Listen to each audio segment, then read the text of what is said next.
तो देखो last class में हम लोग एवरेज एटॉमिक मास की बात कर रहे थे। एवरेज एटॉमिक मास, हम लोगों ने मास की बात कर ली थी, मॉलिक्यूल्स का मास कैसे निकालते हैं वो कर लिया था, और कुछ एटॉमिक मास मैंने आपको रटने के लिए दिए थे, वो आपने याद कर लिए होंगे। अब हम बात करते हैं एवरेज एटॉमिक मास की। सबसे पहले कल मैंने आपको बता दिया था कि एवरेज एटॉमिक मास क्या होता है, जिसको नहीं पता एक बार फिर से सुन लो। एवरेज एटॉमिक मास में मैंने आपको क्या बताया था कि सपोज मेरे पास किसी एटम के दो आइसोटोप है। जैसे मान लो एक एटम है ए, इसका एक आइसोटोप है A15 और एक आइसोटोप है A17, ठीक है। और इसकी परसेंटेज नेचर में है लेट सपोज 40%, तो इसकी कितनी हो जाएगी 60%, क्योंकि टोटल तो 100 होनी चाहिए। तो आपसे पूछा जाएगा कि इसका मास बताओ ए एटम का। तो अगर ए एटम 100% होता 15 वाला तो हम 15 मास बोल देते। अगर ए एटम 17 वाला 100% होता तो हम 17 मास बोल देते। लेकिन 15 वाला 40% है, 17 वाला 60% है, तो अब मैं दोनों की कैसे एवरेज एटॉमिक मास निकालूं? क्योंकि ना आप 15 बोल सकते, ना आप 17 बोल सकते, ना आप दोनों के बीच का बोल सकते। क्यों? क्योंकि दोनों की परसेंटेज अलग अलग है, एक की 40 है और एक की 60 है। तो अब ऐसे केस में हम लोग कैसे निकालेंगे अपना एवरेज एटॉमिक मास, हम उस चीज को समझते हैं जरा, ठीक है। तो एवरेज एटॉमिक मास में कैसे निकालूंगा? That will be mass of first atom into percentage of first atom, that is 40, mass of second atom into percentage of second atom upon 100। Clear? इसको सॉल्व कर लेंगे और जो भी आंसर आएगा वो हमारा हो जाएगा average atomic mass. Simple question आता है, कोई भी दो या दो से ज्यादा एलिमेंट दे रखे होंगे, उनके मासेस पता होंगे आपको, उनकी परसेंटेज पता होगी। आप चुपचाप क्या करोगे, mass into percentage plus mass into percentage plus mass into percentage upon total percent that is 100 divide दे दोगे, आपका आंसर आ जाएगा। ठीक है, पहले टाइप का क्वेश्चन बनता है ऐसा। दूसरे टाइप का क्वेश्चन कैसा बनता है एवरेज एटॉमिक मास से? आपको एएम दिया होगा, ठीक है, कि भाई दो एलिमेंट है मेरे पास, एक 15A और एक 17A, ठीक है। इन दोनों का जो एवरेज एटॉमिक मास आता है वो आता है लेट सपोज 200। ठीक, मैं जस्ट एक रैंडम एग्जांपल ले रहा हूँ, 200 तो ज्यादा हो गया, इसी के बीच में आएगा ऑब्वियसली बात है। तो मैंने मान लिया इसका एवरेज एटॉमिक मास आता है 16.3, ठीक है। अब आपको बताना है कि ए की परसेंटेज कितनी है और A17 की परसेंटेज कितनी है। तो आप कैसे पता लगाओगे? आप मान लेना किसी को भी x, कि इसकी परसेंटेज लेट सपोज x% है, तो ऑब्वियस सी बात है 100 माइनस एक्स रहा होगा, ठीक है। तो अब आप फॉर्मूला लगा देना कि भाई एएम क्या होता है, mass of first atom into percentage of first atom plus mass of second atom into percentage of second atom upon 100। Am आपको दिया गया है 16.3, मास आपको पहले का पता है 15, इसकी परसेंटेज आपने x मान रखी है, दूसरे का मास आपको पता है 17, इसकी परसेंटेज आपने 100 माइनस एक्स मान रखी है, अपॉन 100 कर देना। इसको सॉल्व करना, यहाँ से x की वैल्यू निकल आएगी और आपका वो आंसर हो जाएगा। इस तरीके से हम लोग सेकंड टाइप का क्वेश्चन करते हैं, ठीक है। तो दो टाइप के क्वेश्चन आते हैं। अब मैं आपको एक क्वेश्चन दे रहा हूँ, आपको उसके लिए 2-3 मिनट का टाइम मिलेगा, आप उसको सॉल्व करिएगा, उसके बाद मैं आपको सॉल्व कराऊंगा। क्वेश्चन लिखें, nitrogen occurs in nature in the form of two isotopes। Nitrogen के दो आइसोटोप नेचर में पाए जाते हैं with atomic masses 14 and 15 respectively। If average atomic mass of nitrogen is 14.0067, then what is the percentage abundance of nitrogen, what is the percentage abundance of both the isotopes? दोनों isotopes की percentage abundance क्या होगी आपको ये बताना है। जो time starts now, solve करिए, 3 मिनट बाद मैं सॉल्व करूंगा। प्रॉपर कैलकुलेशन आपको सॉल्व करनी है, आंसर निकालना है। शुरू हो जाइए।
चलिए देखते हैं।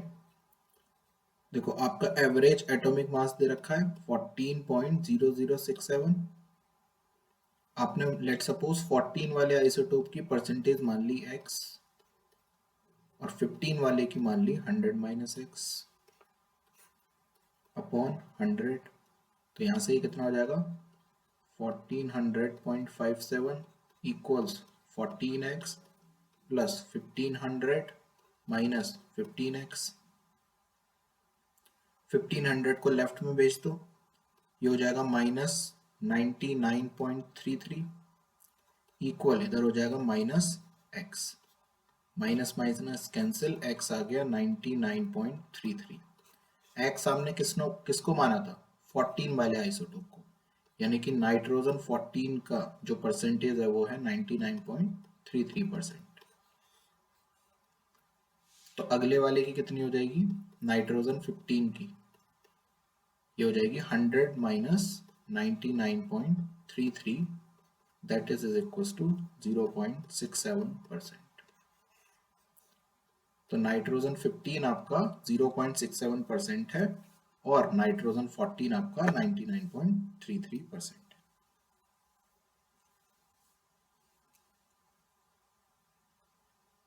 ठीक है, तो इस टाइप के क्वेश्चंस को हम लोग ऐसे करेंगे। हाँ, कल जब हम लोग मॉलिक्यूलर मासेस निकाल रहे थे, जैसे मैंने आपको H2SO4 का निकलवाया था 98 आया था, CaCO3 का निकलवाया था 100U आया था, है ना। तो कई सारे हमने मॉलिक्यूलर मासेस निकाले थे। वहां पर मैं आपको एक बात और बताना चाहता हूं, जब हम किसी मॉलिक्यूल का मास निकालते हैं तो उस मास को हम लोग बोलते हैं मॉलिक्यूलर मास। लेकिन जब किसी आयनिक कंपाउंड का मास निकाला जाता है, जब किसी आयनिक कंपाउंड का हम लोग मास निकालते हैं तो उस मास को बोला जाता है फॉर्मूला मास। उस मास को हम लोग क्या बोलते हैं, फॉर्मूला मास। बस इस टर्म को याद रखिएगा कि ये केवल आयनिक कंपाउंड्स के लिए डिफाइन है। निकालेंगे बिल्कुल वैसे ही जैसे NaCl। NaCl एक आयनिक कंपाउंड है ना, तो इसका जो मास निकालेंगे उसको हम लोग फॉर्मूला मास बोलेंगे। बस मास वही होगा कि भाई Na का मास होता है 23, Cl का होता है 35.5 U, इसको प्लस कर देंगे, ये जितना भी आएगा 5 और 3 8, 3 और 2 5, 58.5 U आ जाएगा। अब इसको मॉलिक्यूलर मास ना बोलकर हम लोग फॉर्मूला मास बोल देंगे, क्योंकि ये एक आयनिक कंपाउंड का मास है।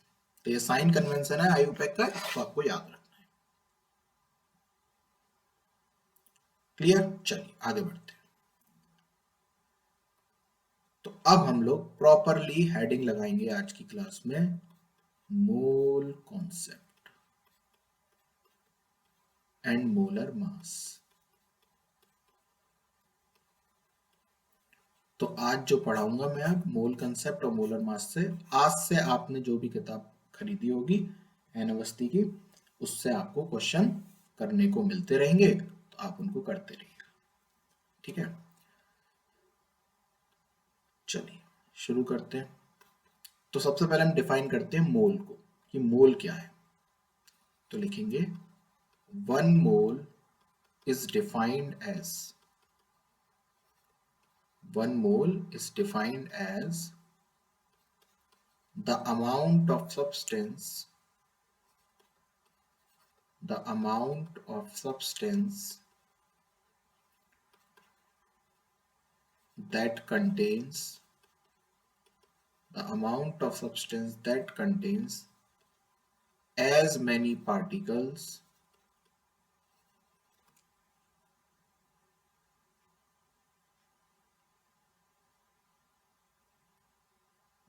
amount of substance contains as many particles or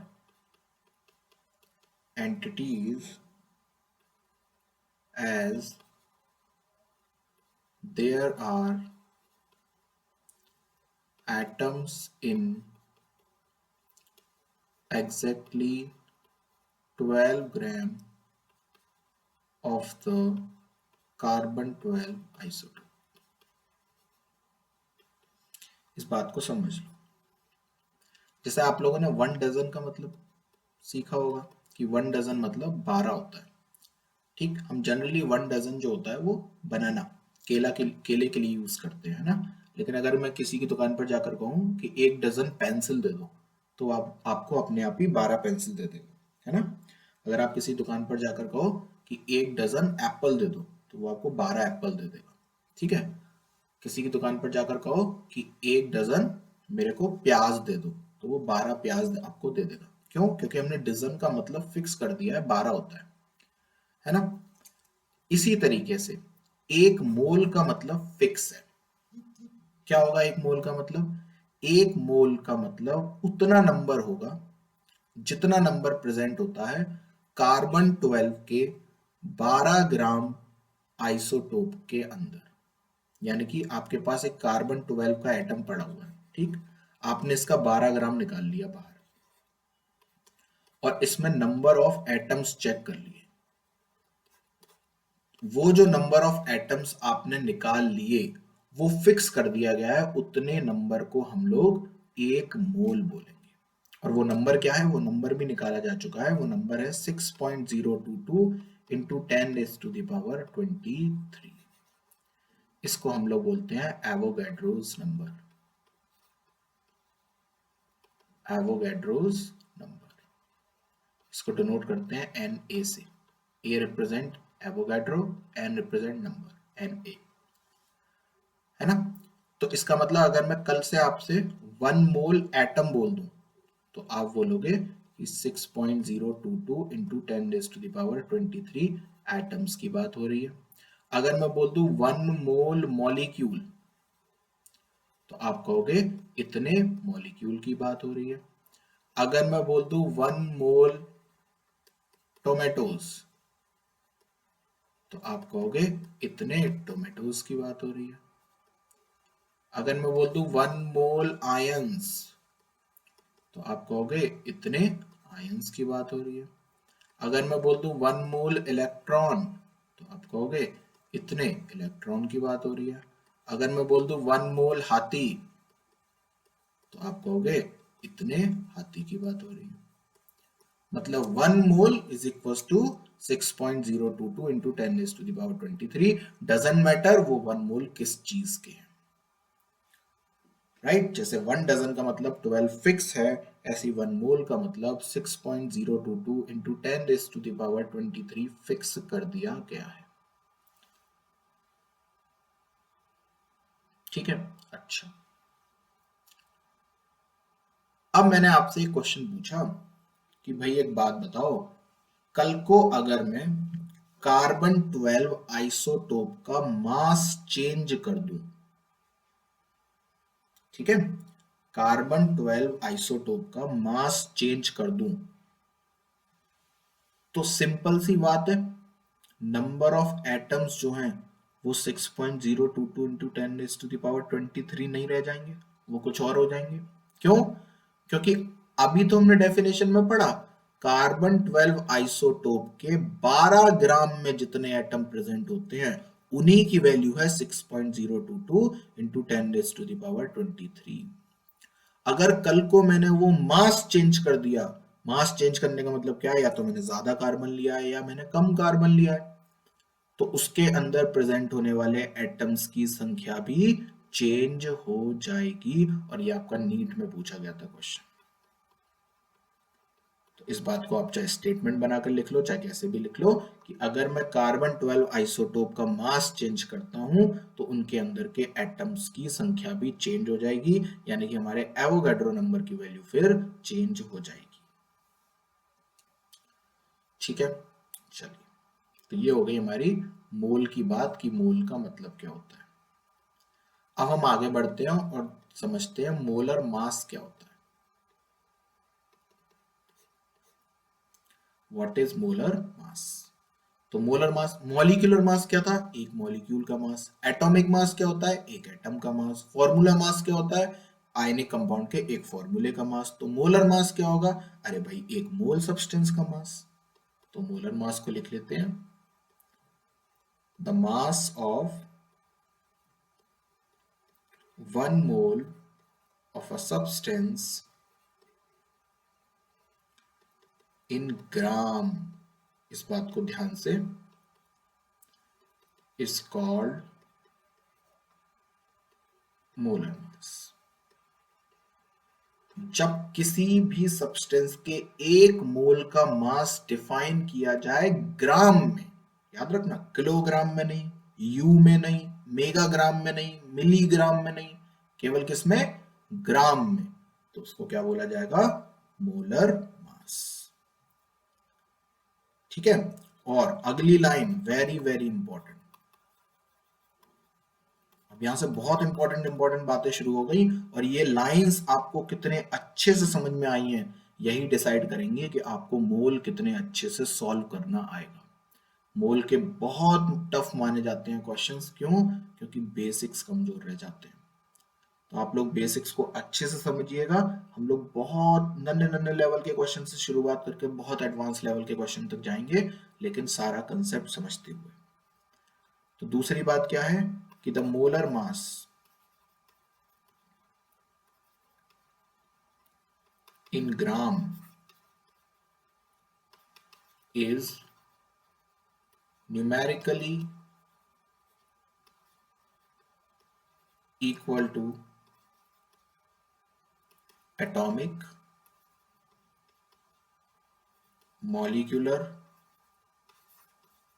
और फॉर्मूला मास इन यू। ठीक, पहले इस लाइन को लिख लीजिए, अब इस लाइन को समझते हैं। इस लाइन का मतलब क्या है? मैंने आपसे दो चीजों के मास पूछे। सपोज मैंने आपसे कहा एक एटम आपके पास मैग्नीशियम का है, इसका मास बताओ, और आपके पास एक मोल एटम है मैग्नीशियम के, इनका मास बताओ। ठीक, तो आपको एक एटम मैग्नीशियम का, उसका मास तो पता है कितना, 24U, कल रट्टा मारा था हम लोगों ने। ठीक, अब मैंने आपसे पूछा एक मोल मैग्नीशियम का मास कितना होगा, तो आप कहोगे ऊपर आपने लिखवाया है कि मोलर मास जो ग्राम में होता है वही एटॉमिक मास u में होता है। इसका मतलब जो मास यहां लिखा है वही मास यहां होगा, बस आगे ग्राम लगा दूंगा, हो गया एक मोल का मास। ये बहुत इंपॉर्टेंट बात है क्या, कि अगर मैं सिंगल एंटिटी की बात करूं तो जो मास आएगा उसी मास में यूनिट चेंज कर देना, यू को हटाकर ग्राम लगा देना, वही मास उस सब्सटेंस के एक मोल का हो जाएगा। अच्छा, जैसे मैंने आपसे कहा एक मॉलिक्यूल आपके पास H2SO4 का है, बताओ उसका मास कितना होगा। तो आप कहोगे देखो हाइड्रोजन का मास होता है 1, उसके एटम है 2, सल्फर का मास 32, ऑक्सीजन का 16 इंटू 4, तो कितना हो गया 2 + 32 + 64, दैट इज 98U, क्योंकि एक मॉलिक्यूल था। अब मैंने आपसे कहा एक मोल H2SO4 के मॉलिक्यूल का मास बताइए, आपने कहा कुछ नहीं, 98 ग्राम होता है भाई। ठीक, तो इसका मतलब जो मास U में है वही मास ग्राम में हो जाएगा अगर आपने शब्द के आगे एक मोल लगा दिया तो। ठीक है, पहली बात ये हो गई। आगे बढ़ते हैं।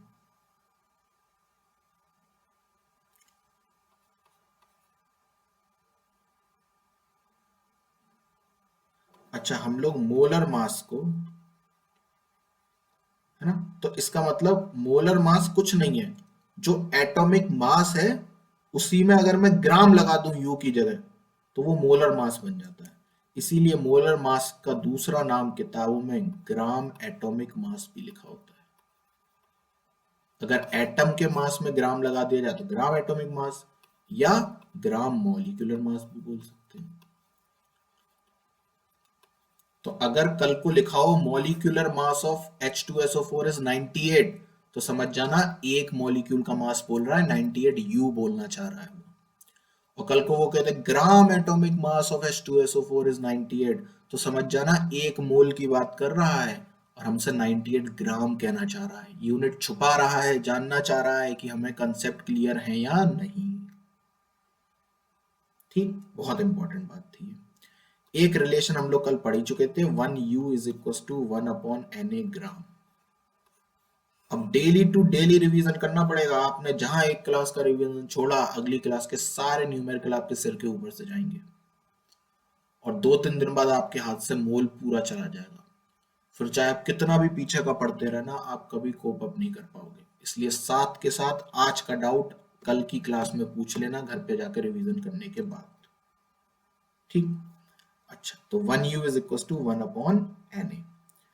1/Na जो है या 1U जो है, 1/Na ग्राम या 1U जो है, इसी को 1 एस्टन भी बोला जाता है। 1 एस्टन भी बोला जाता है। इसी को 1 डाल्टन भी बोला जाता है और इसी को 1 एवोग्राम भी बोला जाता है। ये नाम है, बस ये नाम याद होने चाहिए। अगर कल को कोई आपसे कहे कि 1 डाल्टन का मतलब बताओ, तो कह देना 1/Na ग्राम। ठीक है, कोई बोले कि मेरे पास 1 एवोग्राम हाइड्रोजन है, तो समझ जाना 1U हाइड्रोजन है, 1/Na ग्राम हाइड्रोजन है। ठीक है, तो ये हो गई बात। चलिए एक छोटे मोटे न्यूमेरिकल करके देखें, देखो किस तरीके का क्वेश्चन आते हैं। अच्छा, क्वेश्चन करने से पहले एक दो बातें और समझ लो। अगर मैं कल को आपसे पूछूं N3- का मुझे मास बता दो, ठीक, तो जब भी मैं किसी एटम का मास निकालता हूं तो एटम के अंदर क्या क्या होता है सोचो। एटम के अंदर इलेक्ट्रॉन होते हैं, एटम के अंदर प्रोटॉन होते हैं और एटम के अंदर न्यूट्रॉन होते हैं। इलेक्ट्रॉन का मास आपको पता ही है 9.1 इंटू 10⁻⁻31 kg होता है। प्रोटॉन का मास 1.67 इंटू 10⁻⁻27 kg होता है और न्यूट्रॉन का मास भी थोड़ा सा प्रोटॉन से बहुत थोड़ा सा ज्यादा होता है, लगभग लगभग हम सेम मान लेते हैं, बट थोड़ा सा न्यूट्रॉन का ज्यादा होता है, लेकिन होता इतना ही है 1.68 लगभग इंटू 10⁻⁻27 kg। ये 3 मास आपके सामने लिखे हुए हैं। ठीक, अब इसमें ध्यान से देखो, प्रोटॉन का मास और इलेक्ट्रॉन के मास को जरा ध्यान से समझो। ठीक है, तो आपको दिखेगा कि यहां पर पावर है 10⁻⁻31, यहां पर पावर है 10⁻⁻27। ठीक है, तो 31 और 27 में कितने का अंतर है? 10⁻4 का अंतर है। यानी कि इलेक्ट्रॉन किसी भी प्रोटॉन या न्यूट्रॉन से 10,000 गुना हल्का होता है। ठीक, तो 10,000 गुना अगर कोई चीज हल्की है, तो प्रोटॉन के रेस्पेक्ट में या न्यूट्रॉन के रेस्पेक्ट में मैं इलेक्ट्रॉन के मास को नेग्लिजिबल बोल सकता हूं। ठीक, तो इसका मतलब इलेक्ट्रॉन के मास को कल को अगर मैं कंसीडर ना करूं तो कोई दिक्कत नहीं होगी, दिक्कत नहीं होती एग्जैक्टली। तो जब भी मैं एटम का मास निकालता हूं, एक्चुअली में एटम का मास केवल नंबर ऑफ प्रोटॉन और न्यूट्रॉन के मास को प्लस करके निकाला जाता है। ठीक है, तो इसका मतलब किसी एटम में इलेक्ट्रॉन आ जाएं और किसी एटम से इलेक्ट्रॉन चले जाएं तो उससे उसके मास में कोई अंतर नहीं आता। तो अगर मैं आपसे पूछूं N3 माइनस का मास, तो आप कहोगे नाइट्रोजन का 14 इंटू 3 42U। माइनस का कुछ नहीं है, कुछ नहीं होगा उसका। ठीक है, ऐसे ही अगर मैं आपसे पूछूं मैग्नीशियम का मास तो होता है 24U, बताओ बेटा Mg2+ का मास कितना होगा? आप बोलोगे 24U ही होगा चचा, इलेक्ट्रॉन का कोई लेना देना नहीं है मास से। ठीक है, चलिए अब कुछ कुछ क्वेश्चन करते हैं और आपको सिखाते हैं कि क्वेश्चन को करते कैसे। तो पहला क्वेश्चन बिल्कुल बच्चों बच्चों लेवल से शुरू करेंगे हम। मैंने आपसे कहा how many moles of magnesium atoms are present in 48 gram of magnesium। Magnesium atom नहीं, इसको how many moles of magnesium, कि भाई मेरे पास 48 ग्राम मैग्नीशियम है, 48 ग्राम मैग्नीशियम है, बताओ मेरे पास मैग्नीशियम के कितने मोल्स हैं, आपको ये बताना है। ठीक है, तो बहुत सिंपल सा क्वेश्चन है, देखो कैसे करेंगे। मैंने आपसे पूछा भाई एक बात बताओ, सबसे पहले मैग्नीशियम का मास बता दो मुझे, आपने कहा 24U। मैंने कहा अच्छा तुम मुझे U बता रहे हो, इसका मतलब तुम मुझे एक एटम का मास बताना चाह रहे हो। ठीक है, तो बेटा बताओ एक मोल मैग्नीशियम का मास। तो उसने कहा सर देखो अभी आपने तो सिखाया था कि जो एक एटम का मास हो उसी में यू हटाकर ग्राम लगा देना, वही मोल का मास बन जाएगा। अच्छा, तो एक मोल मैग्नीशियम का मास कितना होता है? 24 ग्राम। तो 2 मोल का कितना होगा? तो क्या मजाक है सर, एक मोल का 24 है तो 2 मोल का 2 × 24 हो जाएगा। अच्छा, इसका मतलब 48 ग्राम, और वही तो पूछा था, इसका मतलब 48 ग्राम मतलब 2 मोल। कैसे निकाला? तो हमने मोल निकाले जो गिवन मास था वो, और जो मोलर मास था वो उससे डिवाइड देकर। तो गिवन मास कितना था? 48, मोलर मास कितना होता है? 24, काट दिया आ गया 2। सिंपल लल्लू लेवल का क्वेश्चन, और एक फॉर्मूला आपके सामने मैंने आपको बता दिया क्या होता है। ठीक है, अच्छा अगर इसी में मैं कह देता बेटा 48U मैग्नीशियम है मेरे पास,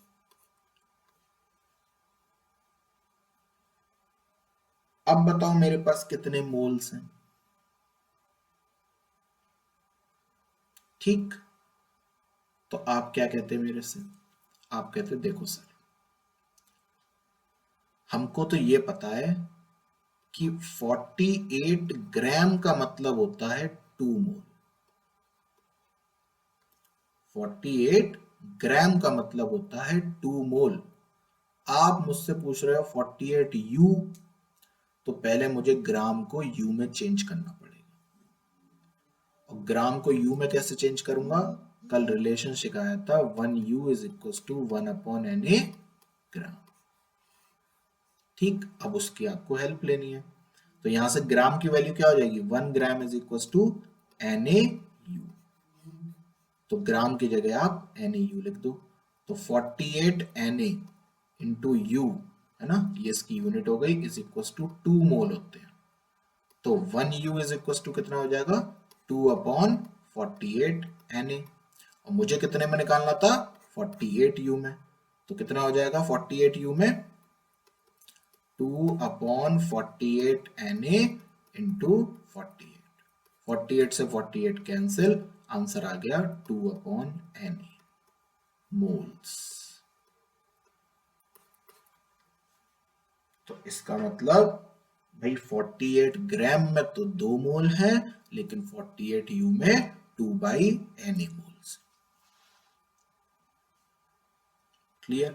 जितनी अच्छी थ्योरी होगी आपकी मोल की, आपके उतने अच्छे से क्वेश्चन बन जाएंगे। इसीलिए थ्योरी पर बहुत अच्छे से ध्यान देना है। आगे बढ़ते हैं, थोड़ा और देखते हैं। मैंने आपसे कहा कि आपके पास सपोज, अच्छा कुछ और टाइप के क्वेश्चन, अलग टाइप का देता हूं। जैसे सपोज आप मुझे बताइए, जैसे मेरे पास एक मॉलिक्यूल है H2SO4 का।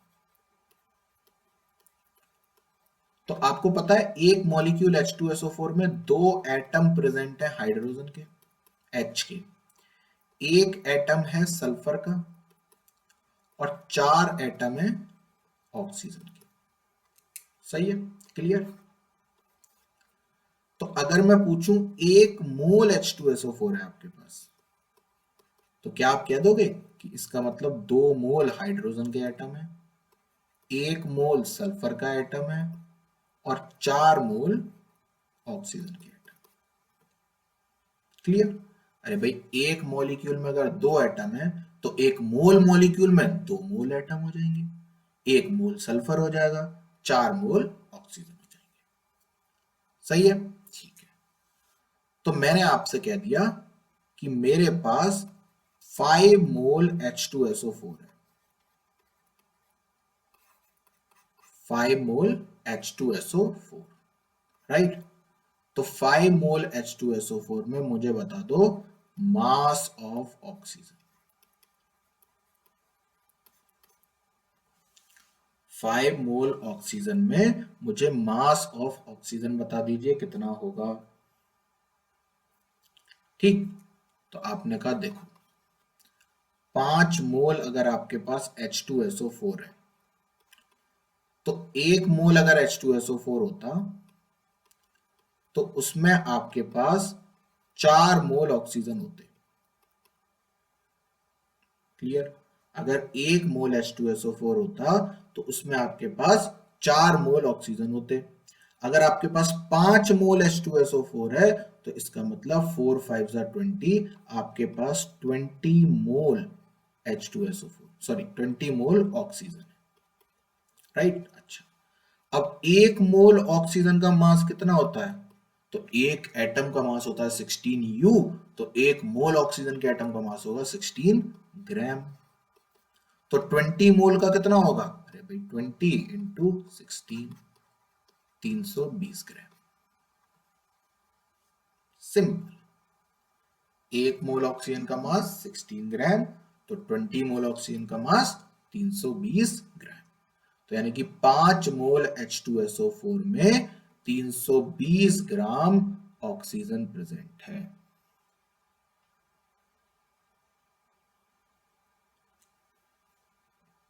ठीक है, आगे बढ़ते हैं।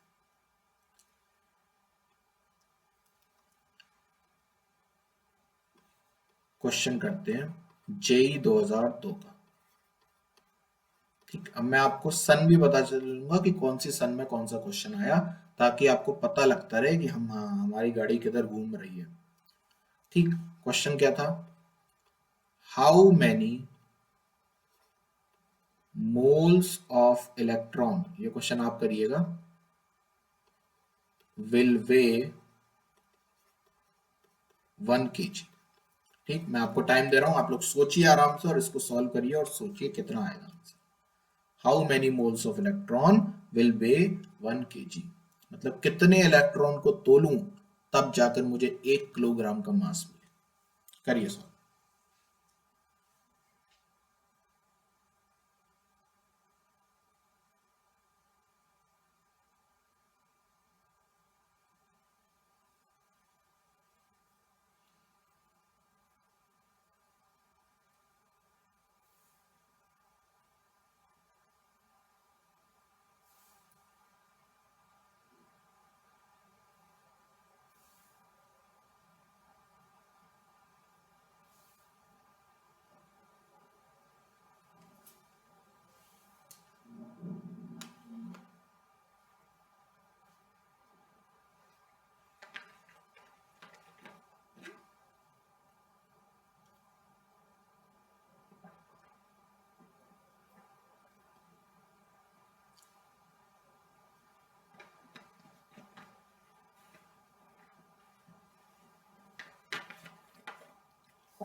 चलिए, आई होप आप लोगों ने कर लिया होगा। देखते हैं कैसे करेंगे। तो देखो, अभी मैंने आपको पीछे एक इलेक्ट्रॉन का मास बताया था। एक इलेक्ट्रॉन का मास कितना होता है? 9.1 इंटू 10⁻⁻31 kg। सही है, ये एक इलेक्ट्रॉन का मास है। आपको बताना है how many moles of electron will way 1 kg।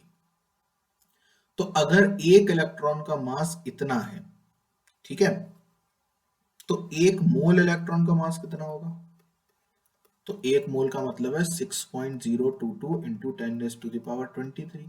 तो एक का इतना है तो इतने का कितना होगा? Into 9.1 into 10⁻⁻31 kg। इसको सॉल्व कर लीजिए, तो ये हो जाएगा 6 1 जा 6, 6 9 जा 54। मैंने 6.022 को लगभग 6 मान लिया है, ठीक है, तो आंसर आ जाएगा 54.6 इंटू, ये 23 है, ये -31 है, तो ये हो जाएगा 10⁻⁻8 kg। ये एक मोल इलेक्ट्रॉन का मास है। ठीक, तो अब उल्टा सोचो, इतना केजी होता है, मतलब इतना केजी अगर आप लोगे तो आपके पास होंगे 1 मोल इलेक्ट्रॉन। जब इतने केजी लेंगे तो इतने मोल इलेक्ट्रॉन होंगे। तो जब 1 केजी लेंगे तो कितने मोल इलेक्ट्रॉन होंगे? तो 1/54.6 इंटू 10⁻⁻8 मोल इलेक्ट्रॉन होंगे। राइट? तो 1 केजी में कितने मोल हो गए? इसको ऊपर पहुंचा दो, 10⁻8 अपॉन 54.6। इसको मैं लिख सकता हूं 100 इंटू 10⁻6 अपॉन 54.6। इसको सॉल्व कर लो, 50, ये हो जाएगा 2 2 जा 4, 2 7 जा 14.3। राइट? इसको काट लो, 50 से 27.3, तो ये हो जाएगा 1, और 50 में से अगर मैं 27.3 माइनस करूं तो ये हो गया 7 3 23.7। राइट? तो पॉइंट लगा दिया, ये हो गया 237, और फिर 27 से कितनी बार जाएगा? लगभग 8 बार चला जाएगा, if I am not wrong. ये लगभग 8 या 7 बार चला जाएगा। 1.8 इंटू 10⁻6 मोल इलेक्ट्रॉन आएंगे, यानी कि लगभग इतने मोल जब आप ले लोगे, है ना, यानी कि 18 लाख मोल इलेक्ट्रॉन जब आप लोगे तो उसका मास होगा 1 किलोग्राम। ये जेई 2002 में पूछा था। ठीक है, चलिए आगे बढ़ते हैं।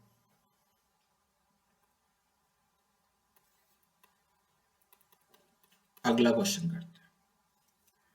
अच्छा देखो, जब मैंने आपसे कहा था 1 मोल मैग्नीशियम, तो इसका मतलब क्या था? 24 ग्राम मैग्नीशियम, है ना। 1 मोल मैग्नीशियम मतलब 24 ग्राम मैग्नीशियम। इसका मतलब, और 1 मोल में कितने एटम थे? 6.022 इंटू 10⁻23 एटम्स। यानी कि अगर मैं आपसे ये कह दूं कि मेरे पास 6.022 इंटू 10⁻23 एटम्स हैं मैग्नीशियम के, तो आप समझ जाओगे कुछ नहीं कह रहा, बकवास कर रहा है, 24 ग्राम मैग्नीशियम है इसके पास। बातें इतनी बड़ी बड़ी कर रहा है ना। है कुछ नहीं, कितना है? केवल 24 ग्राम मैग्नीशियम। ठीक, यानी कि 1 मोल मैग्नीशियम।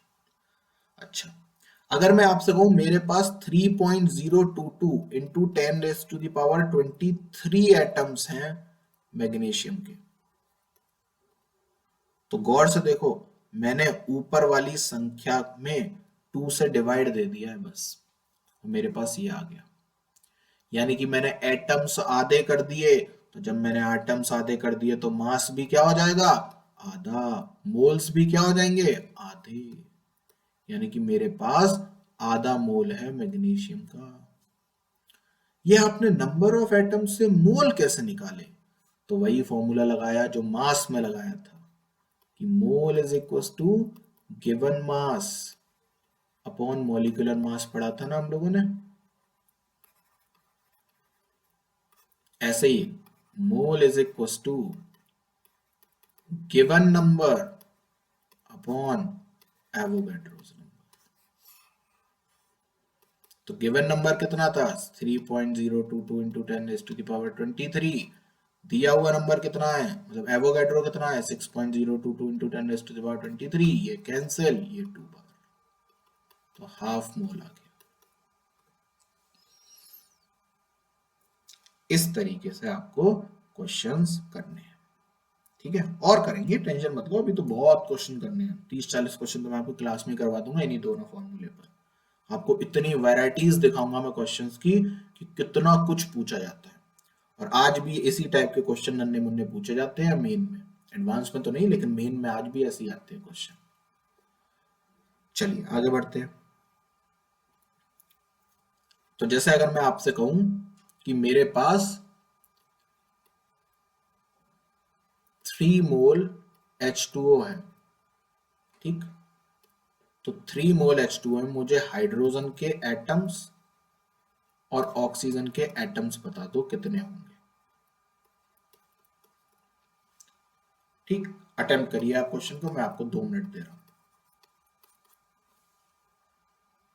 जब आप घर पे भी इन क्वेश्चंस को दोबारा से देखें तो ऐसा नहीं कि आपने मेरे जो बताया हुआ सॉल्यूशन है उसको पढ़ लिया, बिल्कुल नहीं, ऐसा मत करिएगा। आपको कभी भी मोल नहीं आएगा। आपने क्वेश्चन पढ़ा, सॉल्यूशन पर हाथ रख लो, ठीक। या फिर जितने भी क्वेश्चंस मैंने कराए, जाकर उनको एक नई नोटबुक पे उतार लेना। फिर क्या करना, फिर उसका सॉल्यूशन खुद करके देखना।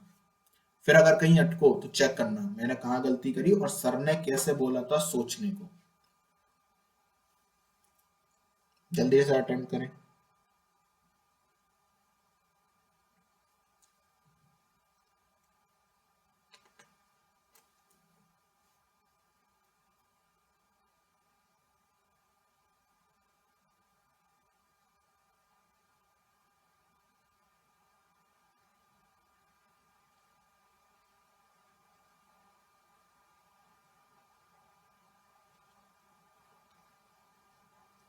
और याद रखना, मोल में बिल्कुल भी कंजूसी मत करना क्वेश्चन प्रैक्टिस में। जितने क्वेश्चन मिले, मतलब बिल्कुल बेसिक मोल के, ये जो जितने फॉर्मूले हैं इन्हीं बेसिक फॉर्मूले के ऊपर ही लगभग 200 से 300 क्वेश्चन प्रैक्टिस करने पड़ेंगे, तब जाके मोल पर कमांड आएगी, ठीक। और जो बच्चा मोल पर कमांड नहीं करेगा, यानी कि मोल कंसेप्ट जिसका वीक रह गया, उसके समझ लो 10 के 10 चैप्टर फिजिकल केमिस्ट्री के गए हाथ से। यानी कि 70 नंबर लगभग आपके नीट में चले गए, और लगभग लगभग 40 से 45 नंबर आपके जेई में चले गए, सीधे सीधे। मतलब कोई नहीं लेके आने वाला उन नंबरों को वापस, क्योंकि मोल गोल तो पूरी फिजिकल गोल है। चलिए बात करते हैं 3 मोल H2O का मतलब क्या है, और इसमें हाइड्रोजन के कितने एटम होंगे ये देखते हैं। तो देखो 3 मोल अगर मेरे पास H2O के हैं, तो इसका मतलब क्या है कि देखो 1 मोल में 2 मोल हाइड्रोजन के एटम थे और 1 मोल ऑक्सीजन का। तो 3 मोल में 6 मोल तो हाइड्रोजन के एटम हो जाएंगे और 1 मोल ऑक्सीजन का एटम हो जाएगा, ठीक। अगर 1 मोल हाइड्रोजन होता तो इसका मतलब था Na number of hydrogen atom थे। तो अगर 6 मोल हाइड्रोजन है तो इसका मतलब 6 Na एटम्स है ना। और 1 मोल ऑक्सीजन का मतलब है Na एटम्स है ऑक्सीजन के। बस इतना ही सिंपल था, ठीक है। अगर मैं आपसे कहूं 3 मोल H2O में मुझे number of molecules of H2O बता दो, और 3 मोल H2O में मुझे टोटल नंबर ऑफ एटम्स भी बता दो, तो वो कैसे निकालोगे। तो टोटल नंबर ऑफ एटम्स तो कितने हो गए, यही जो ऊपर काउंट किए 6Na प्लस Na, टोटल हो गए 7Na एटम्स। अब वो इंडिविजुअली नहीं कह रहा, वो कह रहा टोटल बता दे मेरे को। तो भाई बता दिया, ले 6, तो 6Na एटम्स हैं हाइड्रोजन के, Na एटम्स हैं ऑक्सीजन के, टोटल हो गए 7Na atoms. Number of molecules कितने होंगे, अरे तो भाई 1 मोल H2O का मतलब क्या होता, यानी कि मेरे पास Na मॉलिक्यूल्स हैं H2O के। तो number of molecules of H2O 3 मोल में कितने होंगे, 3Na होंगे, खत्म बात। तो टोटल 3Na मॉलिक्यूल्स है।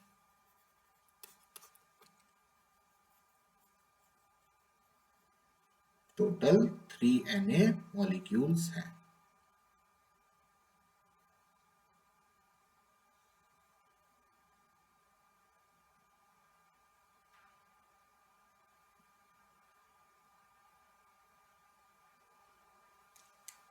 एक सेकंड, यहां गड़बड़ हो गई ना। 3 मोल H2O में, अरे एक में अगर 1 मोल ऑक्सीजन है तो 3 मोल H2O में 3 मोल ऑक्सीजन होंगे। यहाँ पर 3Na एटम होगा, टोटल 9Na एटम्स हो जाएंगे।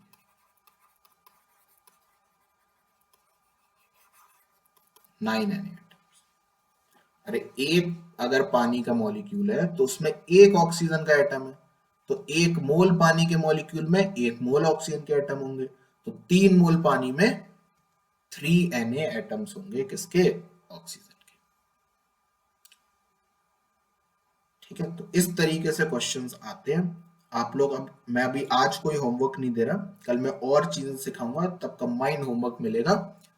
तो अभी के लिए आपका काम क्या होगा, इन्हीं क्वेश्चंस को दोबारा से करना, मोल की पिक्चर को अपने दिमाग में क्लियर करना। इतना कर लो, फिर उसके बाद कल से हम लोग बहुत सारी क्वेश्चन प्रैक्टिस करने वाले हैं। अब 3-4 दिन हमारी क्वेश्चन प्रैक्टिस ही चलेगी, हम कोई भी नया फॉर्मूला ही नहीं करने वाले। ठीक, तो आज के लिए इतना ही। अब मैं आप लोगों के डाउट्स लूंगा।